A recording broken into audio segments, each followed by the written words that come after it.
Finally मला असा passive income source मिळाला ज्यात इन्व्हेस्टमेंट आणि रिस्क झिरोच्या बरोबर असेल, घर बसल्या करता येईल आणि सुरू करायलाही सोपा. सोर्स तर मिळालाय, पण त्यात नक्की करायचं काय? हो सांगते पुढे, त्यासाठी व्हिडिओ शेवटपर्यंत नक्की बघा.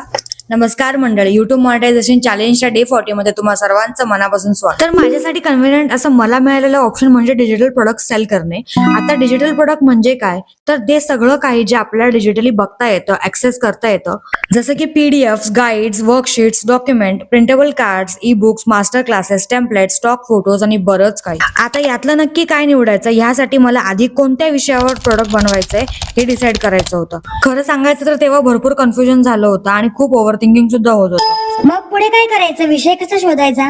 आता हे उद्याच्या व्लॉग मध्ये सांगते ना, तर एकदाच सांगितलं तर खूप कन्फ्युजन होईल. त्यामुळे चॅनलला सबस्क्राईब नसेल केलं ना तर लगेच करून टाका, जेणेकरून कोणताच व्लॉग मिस नाही होणार.